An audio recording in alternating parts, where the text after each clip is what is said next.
No? Mo? Pwede yun ang ingay, ano? Ayan o. Oh, yan yung naririnig natin. Ayan yung lumalagit. Yan yung lumalagitik. Sige pa nga, ulitin mo nga.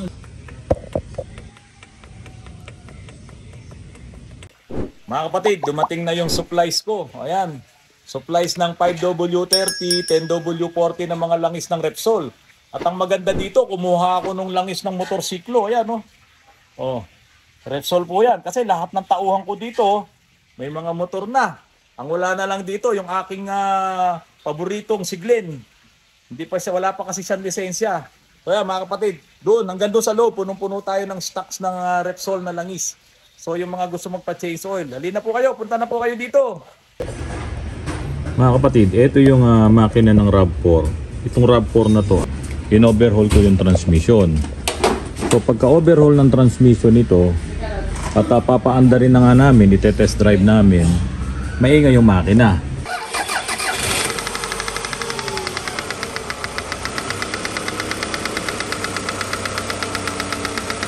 So hindi na ako pumayag na i-test drive namin kasi hindi talaga ako kumbinsido doon sa kanyang tunog ng makina. Pero yan, tignan nyo naman ang loob ng makina na to. Yan. Tignan nyo po yung mga langis na ayan, nagputik na at sobrang tigas na talaga nung mga sludge na to. Ano nga, paki-dot-dot mo nga yung ano? Paki-dot-dot mo nga. Meron ka bang ano dyan, screwdriver?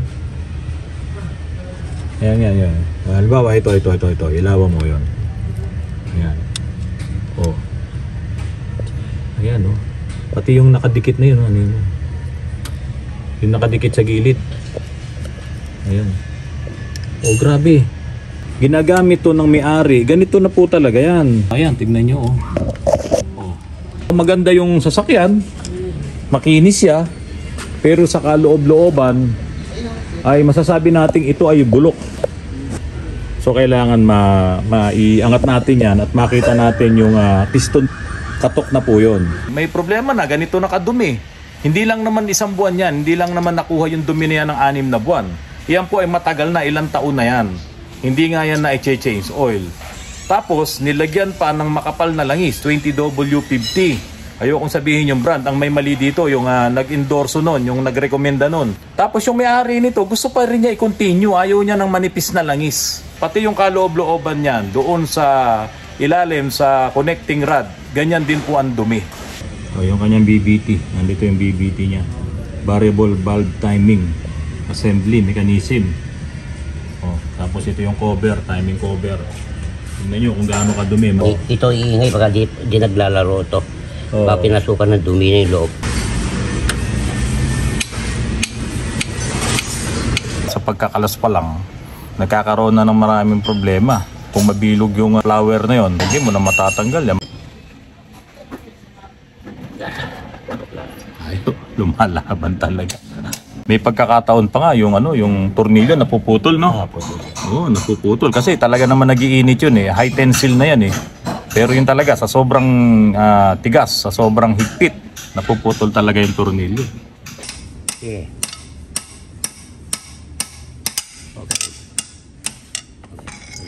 Mga ganyang simpleng diskarte, hindi po talaga kaya ng isa yan. Ayan, tignan nyo. So, pokpok, diskarte ng ating mga senior para hindi kayo makasira. Kasi pag nabilog yung tornilyo, kaya naputol yung ulo or kung ano man, tinuturo na po natin sa inyo, yung mga bagong mga mekaniko, yung mga bata, yung mga nag-aaral pa lang, yung sa TESDA. Ayan, on the spot po ito mga kapatid. Kaya po yung naniniwala doon sa 1 taong walang change oil, ayan, pwedeng mangyari po sa inyo yan. Kapag hinihigpitan yan, ano unang tornilyo? Halimbawa, hihigpitan mo na. Paano ang proseso? Gitna muna. Ayan, tapos, yan muna. Tapos lilipat doon. Tapos doon, tapos doon. Okay, parang nag-aano ka ng rubber band, no? Pag ganun-ganon, no? Kasi hindi pwede maglagay doon, bebengkong. Bebengkong yun. Lahat mo na gitna para lalapat. Gitna muna, ilapat mo, tapos yung katabi ng gitna. Pero pa-cross ka, pa-diagonal na ganon. Hindi ka pwede magsabay ng sabay, oo. Mahigpit ka dito, higpit ka na naman doon, di pwede. Hindi pwede, dapat pa-cross. Kaya Larry, mga gaano ka bigat ang niyan, torque niyan? Ito siya, ito 70 o 80 yan. 70-80 daw yan. Eh siyempre, hindi mo yung matatanggal ng ganun-ganun lang. Tapos Kumapit ito. oo, pinakapit pa ng panahon yan. Yung RAV4 na to, napakahirap gawin. Pagkalas pa lang ng transmission, lahat ng pangilalim, kakalasin mo. Eh ngayon, binigyan pa kami ng malaking trabaho. Cylinder head pa lang. Naku, grabe na yung ano. Grabing kalasan na naman. Kaya yung mga compact na mga vehicle na ganito, naku, napakahirap talagang gawin. Madalas kasi sa mga BIOS, dahil yan ay naka-expose dito sa harap, napuputol yan. Yan ha. So pag nagbara yan, hindi rin gagana yung BBTI mo. O, tignan mo, dumi oh. Tingnan ko nga. Sa ano? O, tignan mo naman yan oh. Paano gagana ng maayos yung sasakyan mo? Ang lakas na nga sa gasolina nito, pag ganyan pa kondisyon. O, ayan o, tingnan mo. Tingnan ko yung pinakamarumi, yung umid, yung ano. Barado na nga eh.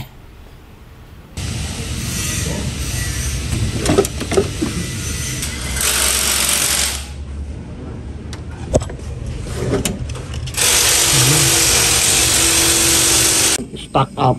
Yung bang lagitik na yun, ano bang pwedeng maging problema? Malakas kasi. Hindi kasi pagka stock open to, yung advance, naka-advance ang timano yung camshaft.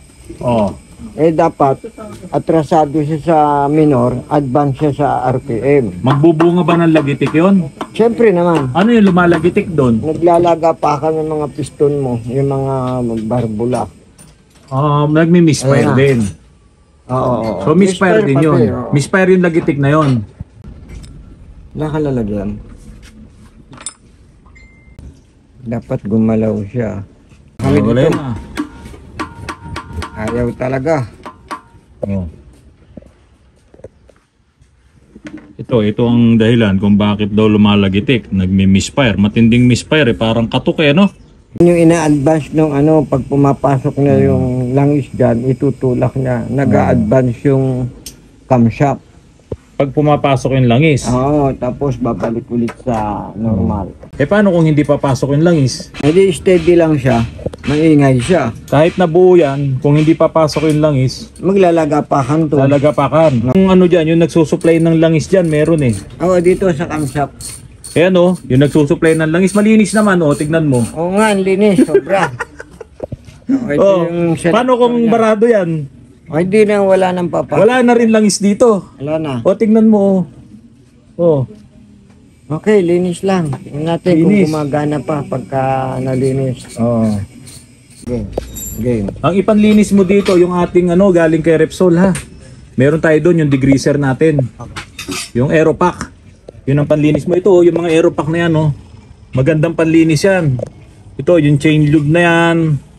Yan ang panlinis mo ha. Kumuha ka doon sa loob. Loob, marami. Sakit. Tapos may mga bagong t-shirt tayo, padala ni Repsol. Saka sombrero. Mga kapatid, overtime kami. Pinapakalas ko yung mga piston, pinapadukot ko na. Kasi hindi ako naniniwala na walang problema yun eh. Dahil iba talaga yung ingay na naririnig ko. Nag-usap kami ni Chief. Kung yun lang BBT ang problema niya, hindi magkikreate ng ganong ingay. Yung kasing naririnig ko talaga dito, katok. Si Chief medyo mahina yung pandinig. Baka yung naririnig niya, akala niya lagitik lang. Pero sa totoo lang, yung naririnig ko po dito, katok. Kaya walang masama, bubuksan namin. Kaya no overtime namin ngayon. Ayan, overtime muna namin. Tignan namin talaga kung saan ang gagaling yung problema. Kasi kung ito ay lilinisin namin to, itatap overhaul ko, papaayos ko tong cylinder head. Tapos nandun pa rin yung problema, hindi namin ibababa yung mga piston. Siyempre, trabaho, napakalaking trabaho po. Kung uulitin ko na naman buksan yan, ang hirap gawin itong RAV4. So, hindi baling magtiyaga na kaming kalasin yan, yung mga piston, dukutin ko na yan. Kung okay, hindi mo naman papalitan, ibabalik agad para hindi siya kalawangin. So, ganun po ang mangyayari sa amin ngayon. Hintayin nyo po, mga kapatid. Ito, iba yung galaw nito. Dito. Ayan. Clearance. Gumigewang siya, hindi siya yung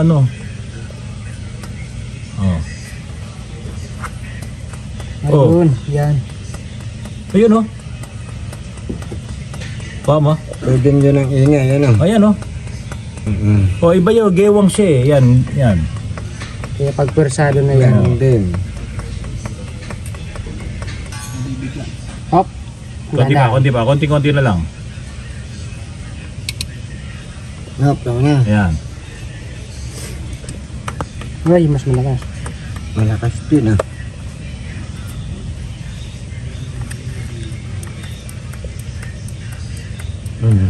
Lahat meron. Dito Ito malakas. malakas. Yan o.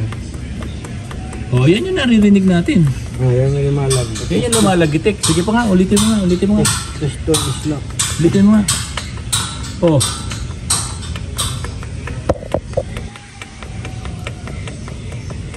O yung piston is slap niya sa ilalim. Kung hindi piston is ano niya, Anong tawag doon? Piston? yung slap niya yung gumaganon yung Oo. gilid. Oo. Tapos pwede na yung piston pin. Piston pin. Oh. Pero kailangan ma-check lahat kung masiguro natin kung baka meron din konti yung ano, yung connecting rod. Connecting rod. Oh, hindi kasi biro mo naman, sobrang dumi nun. Tapos nilagyan pa to nung 20W50 na langis eh. Puro carbon na eh. Tignan mo kung gaano kahirap gawin. Ang hirap Kakalasin. kayo, tapos magbabakbak Oo, tayo. tapos- Napakasikip eh. Tapos mag-aalatsamba tayong dalawa. Oo. Ilang araw na kinakalas. Ilang araw ka na rito? 3. Pagkalasin lang yan. Tapos, yung transmission, ilang araw din si kunat. Oo, Tapos, pag pinalusot natin to, wala tayong nakitang ingay doon sa timing valve timing di ba? Sa variable. Walang ano. Sa cylinder head, wala. O ayan, kitang-kita. Kahit naman chip na kaya lang hindi natin to maramdaman yung kapag na up and down. Kasi maluwag na to gastado na. Oo. Pero kung walang load. walang load, walang pumipigil. Pero kung yan ikapit yung piston ring doon sa cylinder, Kakalog yan. kakalog yan, maririnig mo talaga. So yun na talaga. Yun ang nagapak na yan. So ayun, siyempre, meron na tayong rito, meron ng tawag doon. Guide. May conclusion na tayo. Kasi ayokong sabihin sa sa may-ari nito na, sir, trial and error. Ayoko nung gano'n. Napakahirap na trabaho, laking trabaho eh. Overall na talaga. So nakita talaga natin overall. Ngayon, yan tong mabigat. Ibababa natin makina kasama na naman transmission. Kalas na naman lahat pang ilalim. Oo, sama na. Tanggal ulit ang pangilalim. Hindi pa nga tapos yung dalawa to, no? Oo. Ayun, no? Biro mo, nagpalit tayo ng transmission, binaba lahat pang ilalim. Kaya nga. Yung Chevrolet na yun, naku, parang awa. Huwag na tayong kukuha ng Chevrolet sa susunod.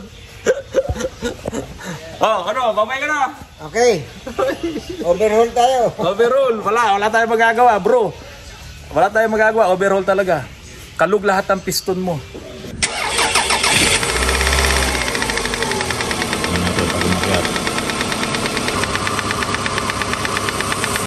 Yan Oh, yan yung naririnig natin.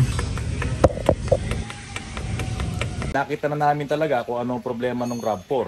Kalug lahat yung mga piston niya. Hindi lang kagad makita doon sa mga unang galaw namin kasi nga wala nang load eh. So ngayon, hinila ko si Chief, talagang sabi ko, tignan natin mabuti. Kasi lugi tayo rito kapag binuo mo na naman yan, nag-top overhaul ka lang, tapos hindi natin napansin na yung mga piston pala ay depektibo na. So ang laking trabaho, ang tagal na panahon, laking abala, malulugi yung shop. So ayan, nakita na po namin. Mga kapatid, salamat po sa inyong lahat. Bago matapos ang gabing ito ay babatiin namin ang aming boss, ang aming kuya na si Engineer Russell Roy de la Merced. Happy birthday! Happy birthday to you. Happy birthday, happy birthday, happy birthday to you.